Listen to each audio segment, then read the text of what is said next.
Hi, and welcome to the Bible Standard. Join us for an insightful and expositional Bible talk called Russia, Israel, Iran, and Prophecy. We analyse major global events through the lens of Scripture, the Bible. This thought-provoking presentation examines the ongoing wars in Ukraine and Gaza, significant shifts in political power, and the recent strikes in Iran, connecting them to the outstanding Bible prophecies related to them. Discover how these current events reveal the unfolding of God's purpose and the nearness of Christ's return to the earth to establish God's kingdom. We provide a clear and sober scriptural perspective to help you understand the times and the seasons that we live in. Don't forget to like, share, and subscribe, and drop us a comment in the comment section with your thoughts. We love to hear from you. Tonight we are going to be considering current events. And one of the things that I like to do is when we have such a topic like this that sort of resonates with maybe keeping up to date with what is happening in the world, is to perhaps begin with a few questions. Now, what we're going to need tonight is, of course, our Bibles, which we have clearly. We'll be diving into a few passages in order to help understand maybe the character of what we're reading, and starting with that lens, looking outward into the world in order to identify what we might believe helps us to know that God is still working in the kingdom of men. Now, I thought we might just endeavor to answer 4 simple questions, and our task will be to go away tonight having better understood the answers to these 4 questions, and they are: what has Russia gained in Ukraine? We would like to understand what have they actually gained by venturing into this war. Second question, how has Israel fared in the Gaza Strip? Certainly a provocation from Gaza outwards, but how has Israel managed in this war? Our third question is, in recent time, very recent time, who has gained significant seats of power? What have they done with those seats of power? And finally, why has Israel chosen now to strike Iran? So what's nice is sort of couching our comments tonight with these questions is, God willing, we should go away with very satisfactory answers to spur us on to perhaps pursue even more, or to feel at least educated that when we leave the Bible school and others in the world want to speak about these topics, we feel like we have at least a good footing. Because obviously we have a great footing in the scriptures, but we want to have a good footing perhaps on current events. And that's what we're aiming to do tonight. Now, I will have a couple questions on the screen, and what I would like you to do is by no means answer your answer out loud. I would love for you to just answer in the quietness of your own head, and that way no one will know if you got the question wrong. But you will, in an almost sort of like minuscule amount of pride, say, I got it right. So these questions will be on the screen, but by no means am I asking you to shout them out. So the first of which is 1,222 days ago, something commenced as it pertains to current events.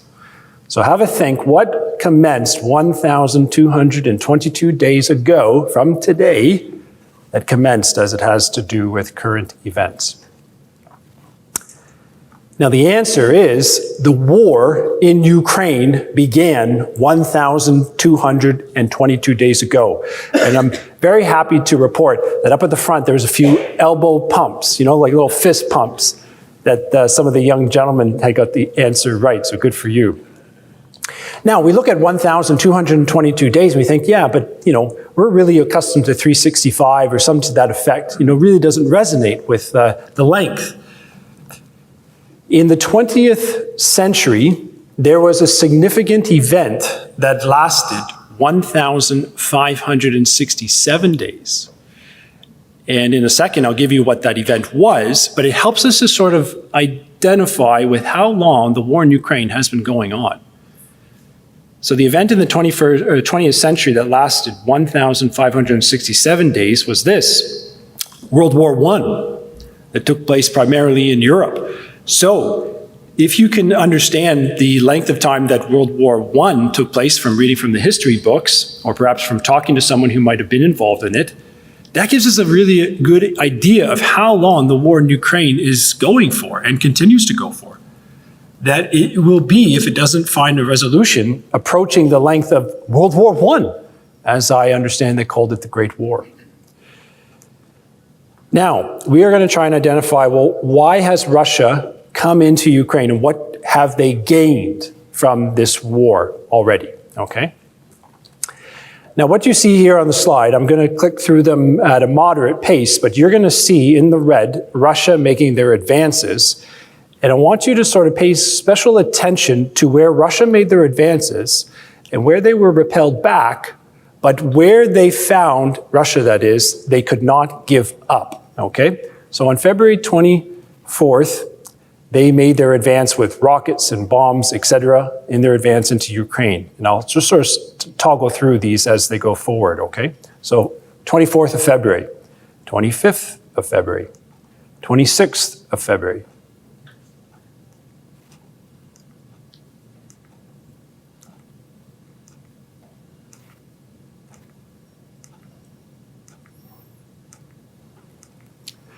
So what you notice is they made incursion around the Russian border, but you would have perceptively seen that there in the north, they were repelled, Ukraine repelled them, and Russia let go of those lands. But there at the very bottom right, what you see is that Russia has not relinquished those lands. And it is for a very specific reason that they have not relinquished those lands. Now, the toll in Ukraine is immense, and only to sort of show it in some visuals, some of the pictures here show you the befores and afters of the devastation that Ukraine has borne in this war. So here's burning homes and craters seen in Rivpilya.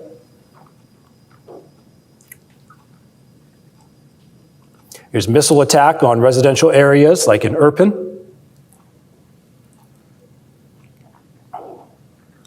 Damage to apartment buildings such as Kiev.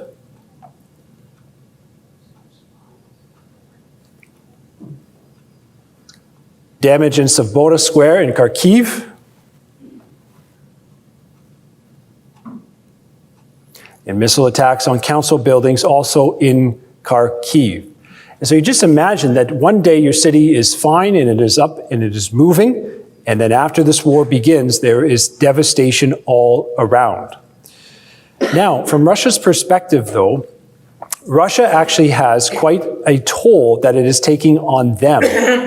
And there are estimates on the top end that Russia has spent in excess of $250 billion in order to have this war. And not only have they spent the money, but very sadly, they have also spent the manpower. Because just recently, they have good estimates that Russia has actually passed the 1 million mark in terms of casualties in this Ukraine war. Now, how do they know that? Because, you know, Putin is not going to release the actual casualties. You know, the media is going to sort of play their manipulative games. But what they've been able to assess from various parts of Russia is the funeral business has been booming back in Russia. So take, for example, since the start of the war in Ukraine, Russia's military casualties have remained a closely guarded state secret. But look a little closer, and the signs of devastation are unmistakable. From the booming funeral industry to the rising number of veterans returning home without arms or legs. And in total, between January and April of this year, the funeral service providers in the country earned nearly 40 billion rubles, or 380 million, a 12.7% year-on-year increase according to Rosstat, Russia's Federal State Statistics Service. So Russia, are not only spending gobs of money, but they are losing, sadly, many lives. Now, what I want you to do is come with me to Daniel chapter 11, okay? And what we would endeavor to do with each of these sections is trying to identify what is the character of these countries that we're looking at. And we're going to look at here in Daniel chapter 11, the character of the king of the north, which Russia will occupy. Now, there's something interesting to note. I'm sure there's lots of interesting things to note in Daniel 11 here in this little section. But we're going to read from Daniel 11, verse 40 to 43. And I want you to pay special attention to these countries that are overrun by the king of the north. And I'm going to ask you to just have a think, is what do they all share in common that Russia is ever so eager to have dominance over? So here in Daniel chapter 11, here's what we read in verse 40. At the time of the end shall the king of the south push at Turkey, and the king of the north shall come against Turkey like a whirlwind, with chariots, with horsemen, and many ships. And he shall enter into the countries, and shall overflow and pass over. So you'll know that in verse 40, I've inserted there the hymn for Turkey. Turkey receives sort of like this whirlwind approach from the king of the north that sort of occupies their vicinity, their region, that is Turkey's. In verse 41, the king of the north shall enter also into the glorious land, and many countries shall be overthrown, but these shall escape out of his hand. Edom and Moab and the chief of the children of Ammon. And we will know that these are those sort of nations that are on the east side of Jordan. Okay, so they sort of seem to escape here in verse 41 of Daniel 11.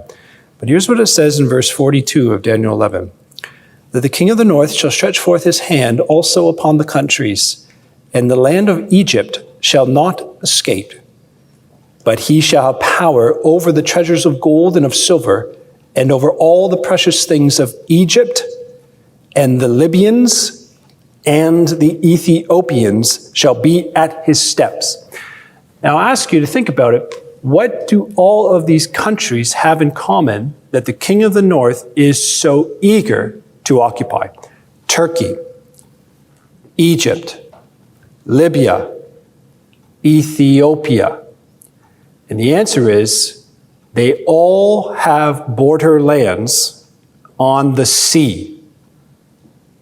So take, for example, the Black Sea, the Mediterranean Sea, the Red Sea. All of these countries of which we read of here in Daniel chapter 11 all have a strategic position that they have access to the water. And that's exactly what we would expect, because in verse 40, this is one of the primary features that this army comes into this area, the area of Israel, is they have many ships. And what we are noticing is that what Israel has gained in Ukraine is, though they are spending gobs of money and though they are losing many men, they have secured the water ports of southern Ukraine. And secured them they have, and this for a very good reason.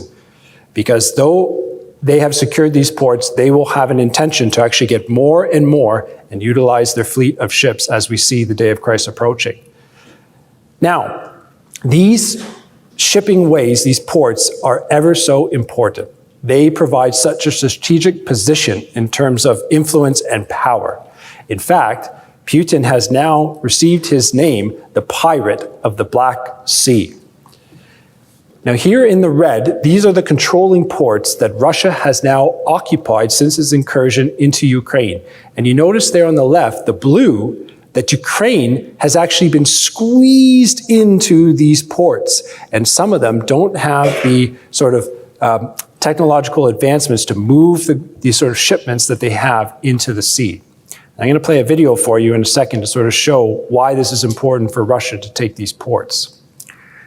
So much of Ukraine's exports were reliant on these ports, but now they're in the hands of Russia. Uber amounts of tons of cargo move through these ports every year, and Russia is controlling them. So one thing that's particular to sort of think about and what is being controlled is we just came back from the cafeteria and it's food. And I don't have to tell those that are in charge of the grocery bills in the homes, whether it's in Canada or America, but the food bill has certainly gone up. And it is thanks in some part to Russia having this Putin's blockade. Notice some of the things that are coming out of these ports. Odessa handles 75% of Ukraine's exports.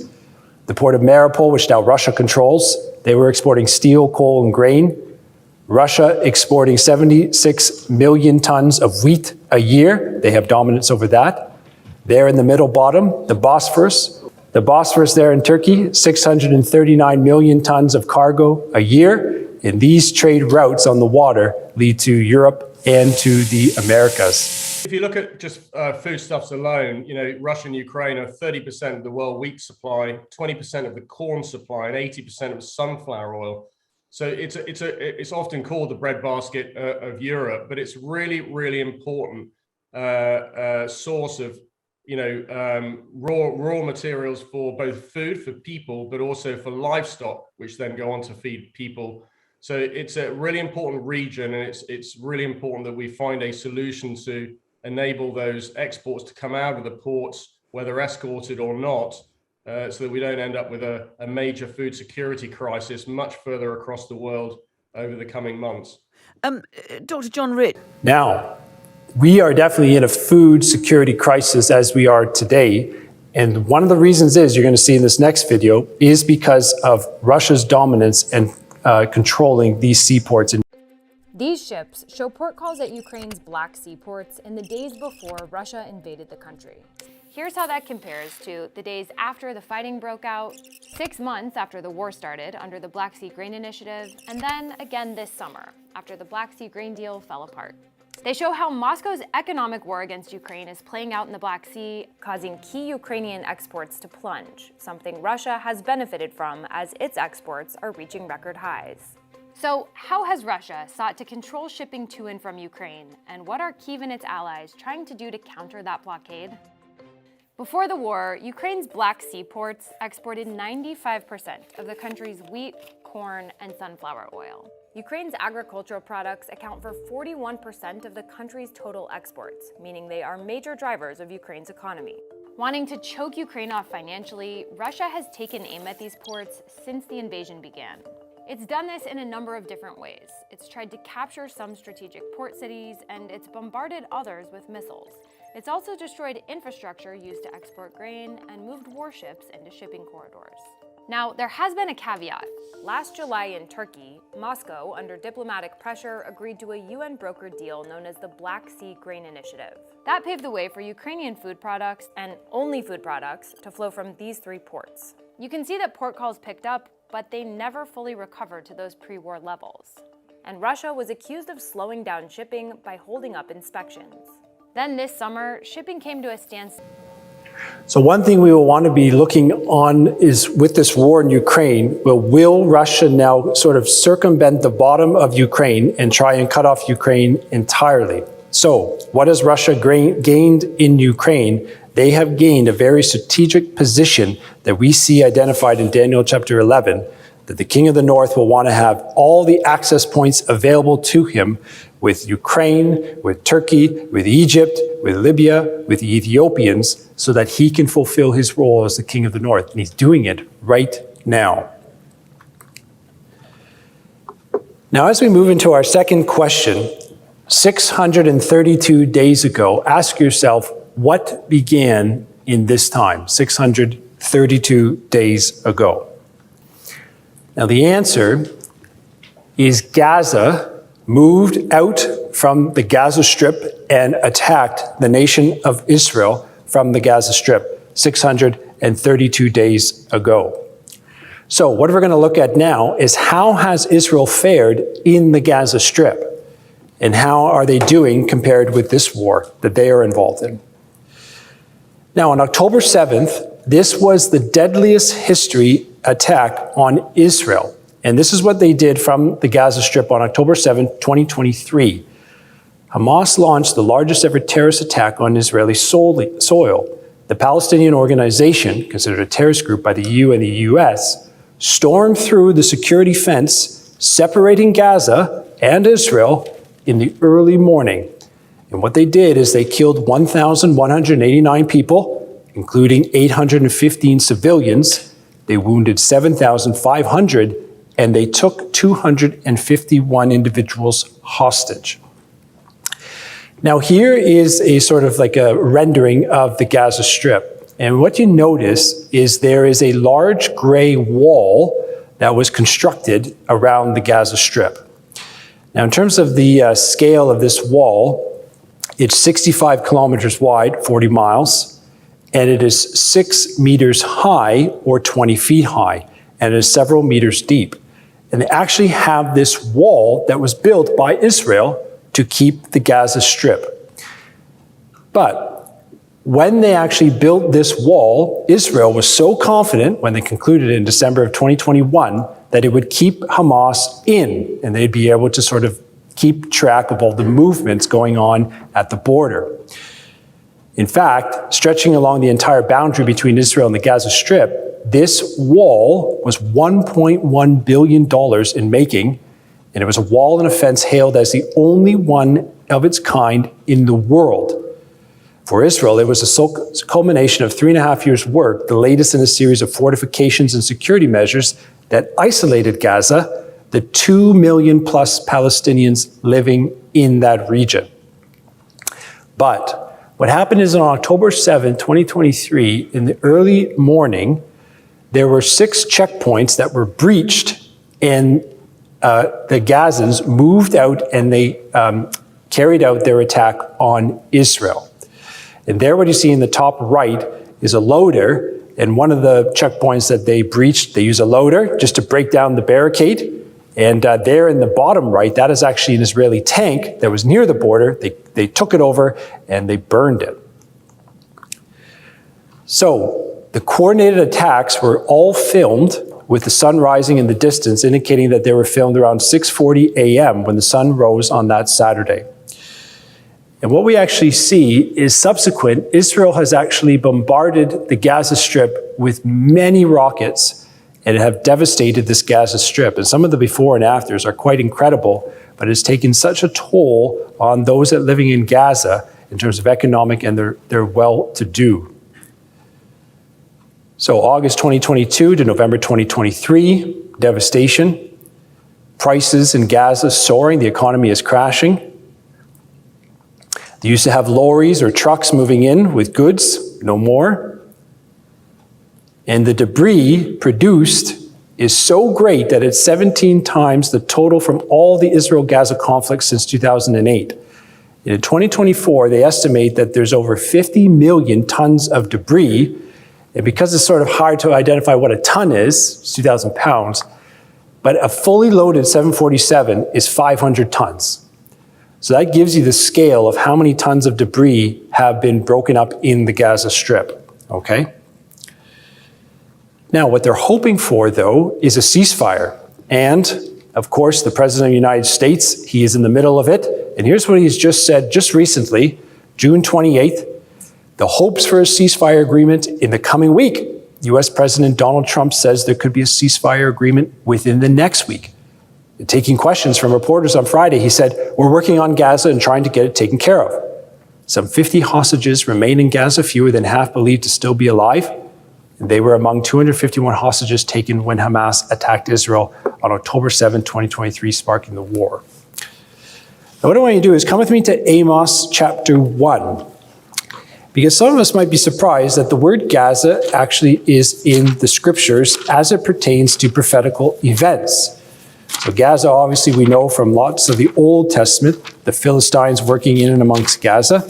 But when you come to Amos, chapter 1, we actually learn something about how Gaza Strip will actually be connected with prophetical events. And here's what we read in Amos chapter 1.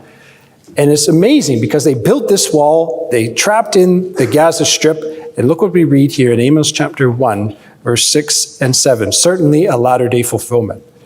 Verse 6 of Amos 1. Thus saith the Lord, for 3 transgressions of Gaza, and for 4, I will not turn away the punishment thereof, because they carried away the captive, the whole captivity, to deliver them up to Edom.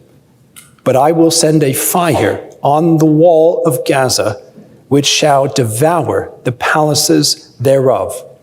So a few things that's worthy to note in terms of what we're seeing in current events is in verse 6, that Gaza actually carried Israel captive in some regards.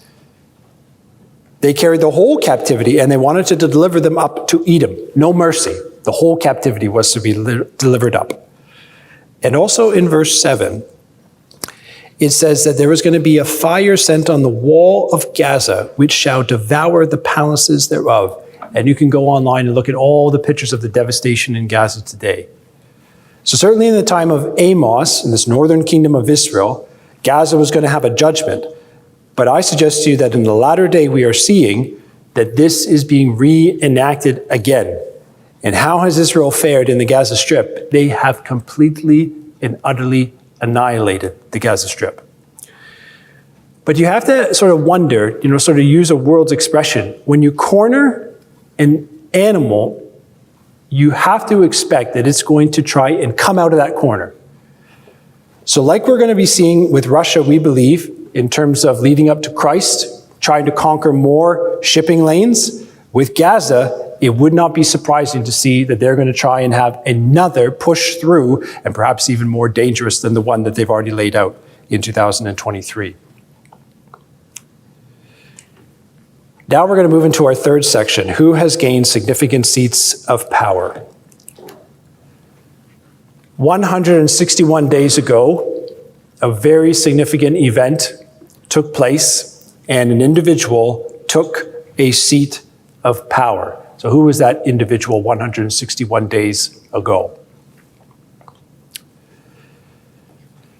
Now, usually you would say, well, the Americans should get this, but boy, Canada being the little brother, we know all about it too.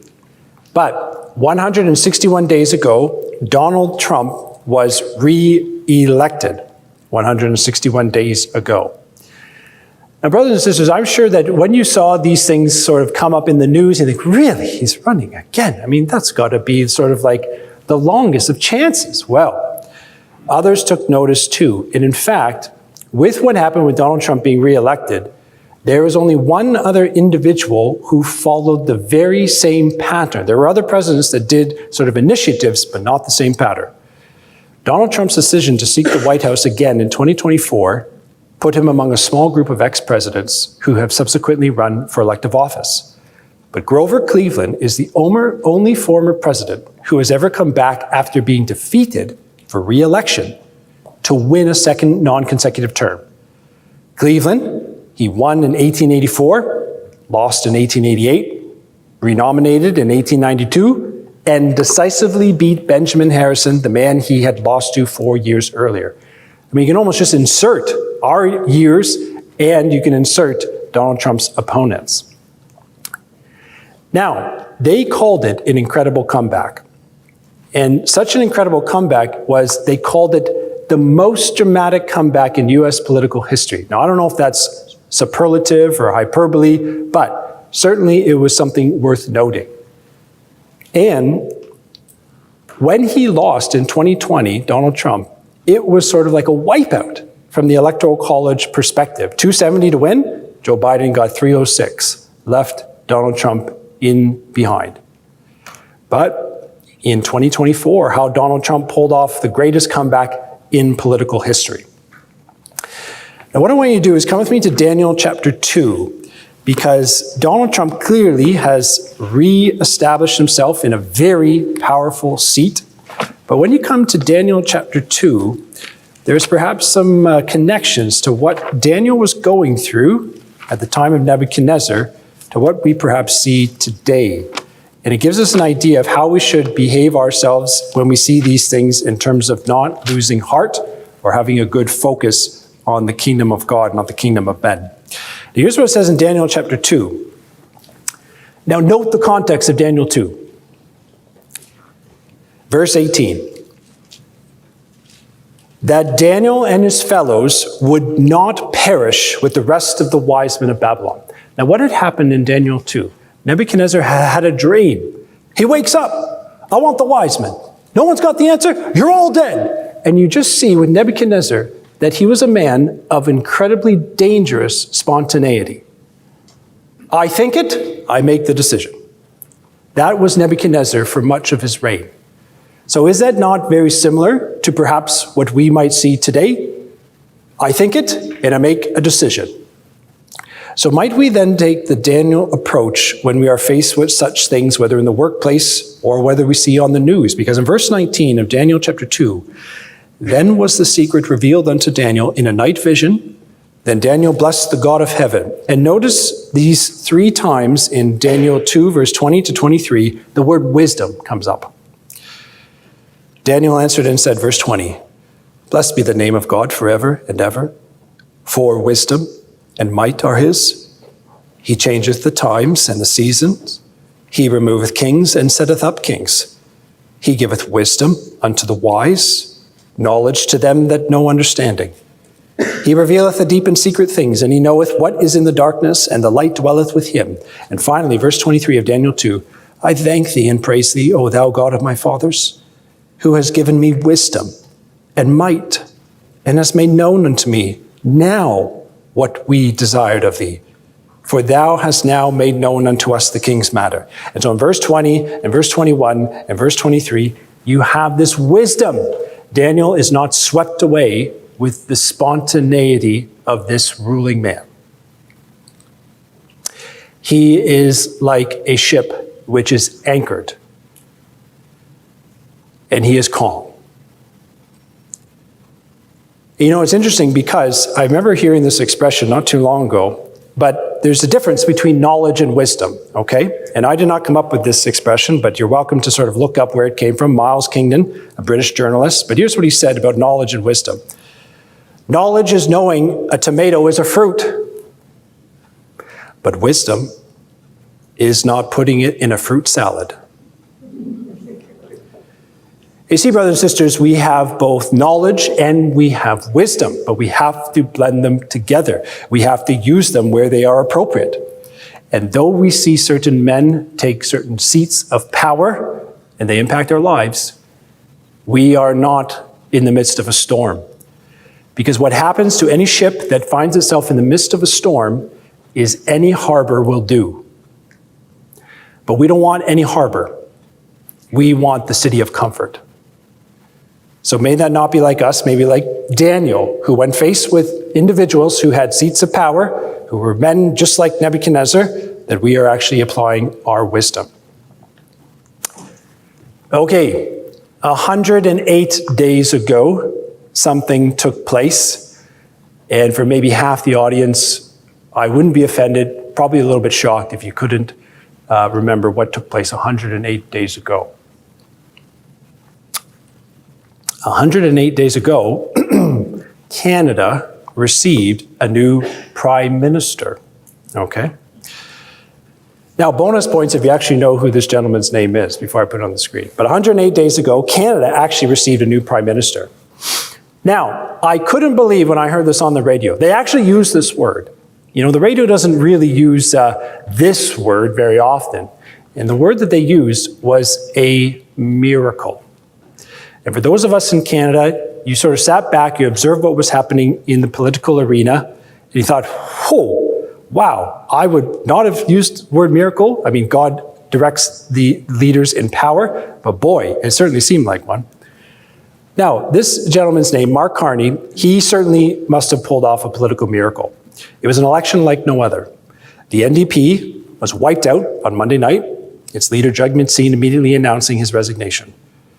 What looked like the clear-cut winner, Conservative leader Pierre Poilievre, otherwise commanding campaign performance, was overshadowed. He even lost his own seat because there were 100 people on the bill. The Bloc Québécois suffered major losses, and Liberal leader Mark Carney's political miracle was real. But there was one thing to note about this political miracle, because although the Conservative blue line, Pierre Poilievre, was way ahead in the polls leading up, he dipped. Mark Carney in the red, his Liberals, they came above and they held on into the election night. And on the top right, you see 172 seats are needed to form sort of the majority government, and the Liberals only got 169. So even that, the political mirror was overshadowed that Mark Carney didn't actually get the amount of seats to form a majority government. He's still our prime minister, but they have to, as it were, work together. But then the fallout of the election came out, and a few things of note is this. There was a very clear divide between who voted in Canada and for whom they voted, and it's this. Canadians were split amongst age groups. In casting their votes in Monday's federal election, with different issues driving their choices, Canadians aged 55 and older leaned towards the Liberals, who were seen as the party that would best handle US President Donald Trump. But younger Canadians aged 18 to 34 almost exclusively picked the Conservatives, based on their perception of who would best address affordability and the rising cost of living. Now, just come from Daniel chapter 2 and come back to Ezekiel chapter 38, okay? The main issue that took place in Canada over this election actually affirms what we know about countries like Canada, who are under the Commonwealth, okay? Because in Canada, notice the attitude of the young lions, and certainly Canada is one of them. Their attitude in Ezekiel chapter 38 centers on money. And how do we know that? Well, Ezekiel 38 verse 10. Thus saith the Lord God, it shall come to pass that at the same time shall things come into thy mind, O Gog, and thou shalt think an evil thought. Thou shalt say, I will go up to the land of unwalled villages. I will go to them that are at rest, that dwell safely, all of them dwelling without walls and having neither bars nor gates. And what I want you to notice is from verse 12 to verse 13, notice the taking that the young lions are focused on. Verse 12, to take a spoil, to take a prey, to turn thine hand upon the desolate places that are now inhabited, and upon the people that are gathered out of the nations which have gotten cattle and goods that dwell in the midst of the land. Verse 13, and Sheba and Dedan and the merchants of Tarshish, with all the young lions thereof, shall say unto thee, art thou come to take a spoil? Hast thou gathered thy company to take a prey, to carry away silver and gold, to take away cattle and goods, to take a great spoil? And in verse 12 and 13, the character of those that make up the young lions is when Gog makes its move, they are focused on money. That's all they care about. You don't see in verse 12 or 13, you're going against God's people. That's the Holy Land. They don't say that. All they care about is the financial might of one of their partners. And the gentleman who is now our Prime Minister, he used to be the Bank of Canada, the Bank of England, and now he is back in Canada.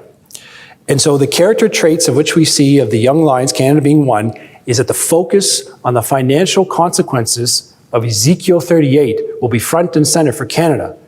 Will it mean that they'll move in the war? Not likely.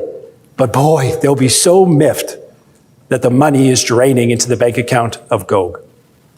And that's what we see. Our last one in section 3, 53 days ago. 53 days ago, someone took a final seat of power. And that would be Pope Leo. Pope Leo, 53 days ago, took on the name Pope Leo.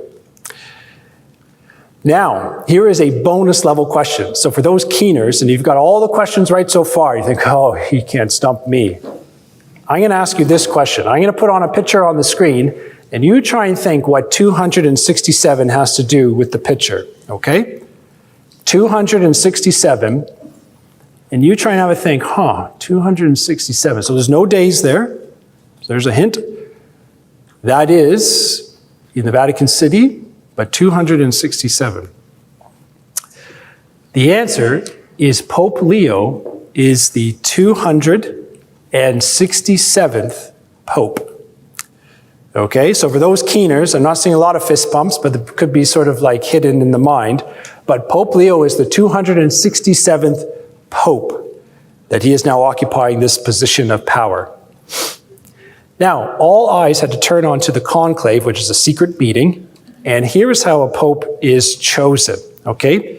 I guess you could kind of say it's 4 simple steps. But step 1 is when a pope dies, 15 to 20 days later, they have to convene. Now, there are over 253 cardinals in the world, but if you're above the age of 80, you are omitted from participating. So only the cardinals under 80 are eligible to actually vote. Step 2, the cardinals vote, secret ballot. Step 3, once the ballots have been counted and they have reached what they believe is the Pope, 2/3 majority, they put up the certain smoke if it's inconclusive, that's black. They put up the white smoke if it is conclusive. And then finally, habeas papam, we have a new Pope, and he comes out and greets those in the Vatican City. But what I found very fascinating is the cardinal electors at the secret vote who are going to cast 4 votes per day until one candidate secures a 2/3 majority, that a result of broadcasting to the waiting world by burning papers that emit white smoke. One gentleman, German Cardinal Reinhold Marx, told reporters on Saturday, the conclave will just last a few days. Now you have to ask yourself, why would he say that? Because it was probably determined who was going to be the Pope. They knew. They knew who had the number of votes. They knew who didn't. They knew when it got close to maybe 1 or 2 candidates who was going to pick which side. And which side you fell on, maybe that Pope, if he was elected, would grant you favor because you voted for him. So it's all a political arena. And speaking of arena, this is what some of the things Pope Leo has been doing very recently. Vatican City, Pope Leo leading a Eucharist procession. And that's when they believe that the actual Eucharist is the present body of the Lord Jesus Christ, him standing in the position of Christ on the way of the Via Dolorosa, the way of pain. And one of his first sermons that he gave to the seminarians was about this. In a meeting with future priests, Pope Leo said celibacy is a charism to be acknowledged, conserved, and to be educated. The pontiff was speaking on Wednesday to seminarians from the diocese in Italian region Trento, and Leo urged the seminarians to not think of themselves as alone or by themselves. Now, I want you to come with me to Revelation chapter 17, because what Pope Leo has just said, one of the first things he wants to address, he says, celibacy is not going anywhere. It is going to stay. And what we find in Revelation 17 is one of the most abhorrent turns of hypocrisy you'll ever see in the Scriptures. Because in Revelation chapter 17, I want you to notice this word fornication that will come up 3 times in verses 1 to 4. Verse 1. There came one of the 7 angels which had the 7 vials, talked with me, saying unto me, Come hither, and I will show unto thee the judgment of the great prostitute that sitteth upon many waters, with whom the kings of the earth hath committed fornication, and the inhabitants of the earth have been made drunk with the wine of her fornication. So twice in verse 2, you find this word fornication. And the word fornication, you can look it up on your own, but it has the most sinister of ideas of unlawful lust. And that this woman is consummating this unlawful lust with all the kings of which she comes in contact with. Verse 3, so he carried me away in the spirit into the wilderness, and I saw a woman sit upon a scarlet-covered beast full of the names of blasphemy, having 7 heads and 10 horns. And verse 4 says, the woman was arrayed in purple and scarlet color, decked with gold and precious stone, pearls, having a golden cup in her hand, full of abominations and filthiness of, 3rd time, her fornication. You see, what Pope Leo did is in his sermon, he said celibacy, which is Catechism 1579, that all ordained ministers are to remain celibate, that the system of which Pope Leo is the head is anything but celibate. And so what we are seeing is the shroud of hypocrisy continued with this Pope, that he is continuing on the traditions of which we see from the Catholic Church, in which the Bible is very clear that they will commence. And so now we turn to our final section. Why has Israel chosen now to strike Iran? Now, 17 days ago, okay, this one will be a throwaway, right? This will be really simple. But 17 days ago, something began, and it almost happened like overnight. In fact, in terms of where we are, it did happen overnight. And that was the raid in Iran, or the wars in Iran. Now, why did Israel choose now to strike Iran? In September 27th, 2012, Benjamin Netanyahu addressed the 67th United Nations General Assembly at the UN headquarters. And some of you remember, you might have even watched this live. He literally drew a red line with a marker on this ticking time bomb, and he said at 90% uranium enriched, it's a red line. We cannot not allow Iran to have this. And the reason is because at 90% uranium enriched, you have a nuclear bomb. Now, take a guess in your own head. How much does a nuclear power plant need, percentage-wise, of uranium just to run? So if a nuclear bomb needs 90%, the most devastating thing I guess we know to man, but how much does a simple nuclear power plant need in terms of enriched uranium percent just to run? And the answer is 3 to 5. So when Iran says, hey, we're just enriching to this amount to run a nuclear plant, you say, yeah, you've gone past that amount and then some. So when Israel chose to act is because they felt, and with good reason, that Iran was ever so close to breaching that 90% threshold. So they chose to act, okay? And here's how they acted. Now what you're gonna see in this video is the tactile response that Israel had gone in previously with their cybersecurity attacks to bring down the air defense systems of Iran, and only America could come in because of these B-2 bombers and actually finish the job at these uranium enrichment plants in Iran. Part of the barrage known as Operation Midnight Hammer that included the largest strike by B-2 stealth bombers in history. This is a plan that took months and weeks of positioning and preparation so that we could be ready when the President of the United States called. The operation carried out in complete secrecy, beginning at 12:01 a.m. Saturday morning. About a dozen B-2 bombers taking flight from Whiteman Air Force Base in Missouri. Around half of them heading west towards Guam, those with trackable movements. This was a decoy. Another 7, those with transponders turned off and minimal radio communications, launching a short time later, heading towards Iran. The 18-hour flight to Iran, including mid-air refueling and in-air support. The B-2s linked up with escort and support aircraft in a complex, tightly timed maneuver requiring exact synchronization across multiple platforms in a narrow piece of airspace, all done with minimal communications. Approximately 5 p.m. Eastern Time Saturday, a U.S. submarine launching 24 Tomahawk land cruise missiles at key service infrastructure targets for nuclear facility Isfahan. By 6:40 p.m. Eastern Time, the 25-minute mission inside Iran's airspace activating. U.S. fighter jets sweeping in to protect the B-2s from possible enemy missiles and warplanes.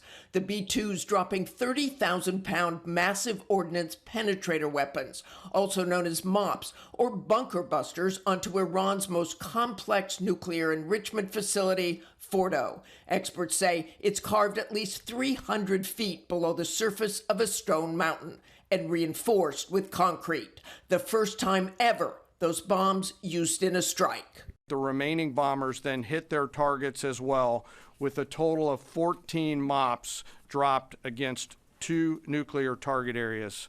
These before and after satellite images show the destruction at the targeted sites, what appears to be extensive damage in Isfahan. In Natanz, another critical Iranian nuclear facility, an 18-foot wide hole above part of what military officials say is an underground military complex. By the numbers, more than 125 U.S. aircraft, around 75 precision-guided weapons, a piloted mission that was a complete operational surprise. Iran's fighters did not fly, and it appears that Iran's surface-to-air missile systems did not see us. Throughout the mission, we retained the element of surprise. Overnight, those bombers returning to Missouri, military officials say it will take time to know the full extent of the damage. And despite all the secrecy surrounding the mission, one of the biggest concerns is whether the Iranians were able to move the enriched uranium before the strikes occurred. Now, the media cannot help itself Because what ends up happening is Donald Trump comes out, he gives his report on what they believe took place, and other media outlets say, oh, but can we be so sure? So take, for example, the CNN, the US military strikes on 3 of Iran's nuclear facilities last weekend. They did not destroy the core components of the country's nuclear program and likely only set it back by months. But then at the bottom of the article, you read to the end, but we might have to wait a little bit more to see if more intelligence becomes available. And so as one side takes the victory, the other side says, but not so fast, there in the American media. Now, for the sake of time, what I'm going to just summarize here is Vladimir Putin, on the day in St. Petersburg, was giving sort of a State of the Union address, very long, you can watch it on YouTube, over 2 hours. As he was talking, it is very likely that the B-2 bombers were moving through the air heading towards Iran. And one of the questions which they asked about Vladimir Putin is, it said, what are you going to do with all the various fronts that you are engaged in? Ukraine, you might help Iran, that sort of stuff. And at the end of his speech, he said, wherever the Russian boot stands is Russia. So if the Russian boot of the military army moves into a country, they believe that that is now their country. But I want to play you one quick thing that he said also, and it has to do with the state of Israel. In Western media, there are reports saying the following, and I leave the opportunity for you to comment on that. Actually, the Iran war is a good thing for Russia. A, oil is up. B, the West has one more problem on its table to take care of. And 3, Ukraine is on the back burner. So all the news is on Iran rather than Ukraine. How do you comment on that? And what do you say for those who are saying that Russia is unreliable ally because it did not step up for Iran?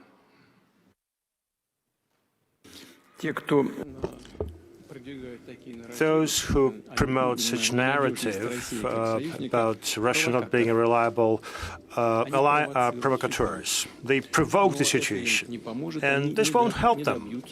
They won't reach their goals. Every conflict is like any other conflict just on the surface. But as the former Minister of Defense rightfully stated, and the theoretician on military conflicts and military operations, my distinguished colleague, President of Indonesia. By the way, we published his book in Russian on military art. You know, every single country has its own responsibility for what's happening with it. Now, about Russia being reliable or non-reliable as an ally. We've heard that we are supposed to show some solidarity, and this is very true. But each conflict is unique. Let me emphasize that Israel has more than 2 million people who came from the former Soviet Union or Russia. In fact, Israel is almost a Russian-speaking country today. And clearly, in our most recent history, we factor this in. So as we bring our attention to a conclusion here in a few minutes, what happened is Iran actually had a retaliation bombardment of bombs, many of which did actually not even reach US troops who were stationed in Qatar. But Iran said that the attack in Qatar matched the number of bombs dropped by the United States on its nuclear sites, and this happening over the weekend signaled what could likely be a desire to de-escalate. And so Donald Trump put out on his social media profiles that they have in fact achieved a ceasefire. That though it was sort of skirmished a little bit around the time that it was supposed to begin, he definitely hailed it as sort of a peacetime ceasefire between these two nations. Now I want you to just come with me finally to 1 Thessalonians chapter 5 in terms of what we've been considering tonight.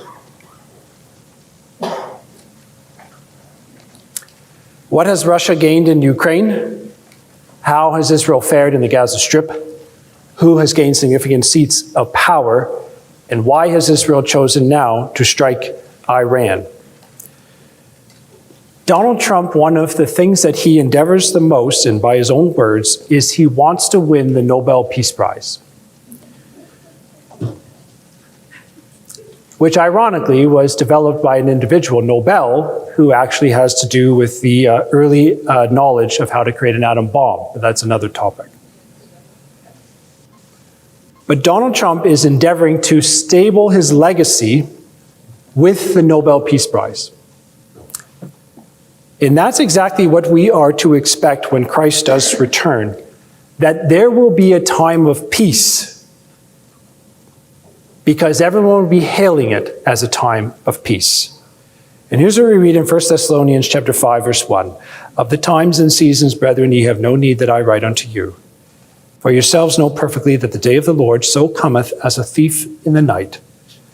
For when they shall say, peace and safety, then sudden destruction cometh upon them as travail upon a woman with child, and they shall not escape. So what should we be, brothers and sisters, whenever we consider a current event with Bible in hand? What has Russia gained in Ukraine? How has Israel fared in the Gaza Strip? Who has gained significant seats of power? Why has Israel chosen now to strike Iran? Or any question that would come between now and the kingdom that we have, how are we to respond with Bible in hand, soberly? Verse 4, but ye, brethren, are not in darkness, that that day should take you as a thief. For ye are children of the light, the children of the day, and we are not of the night nor of darkness. But therefore let us not sleep as others do, but let us watch and be sober. One day, brothers and sisters, there will come a generation, whether it be alive today or still in the future, that they will see the return of the Lord Jesus Christ. All we can do today is look back through the lens of history. And with Bible in hand, we wonder, are we that generation? But we have to be sober-minded, and we have to be watchful. We have to live our lives in the daytime, walking after the light. Let us not lose hope that what we see, our patience wears thin, because we have looked at the characters of these major players. God is reminding us in the current events of which we see that his word is true, that he doth reign in the kingdom of men.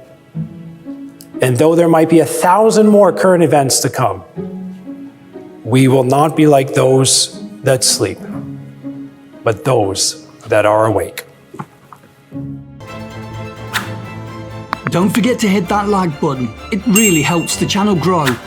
Drop a comment in the comment section and let us know what you thought.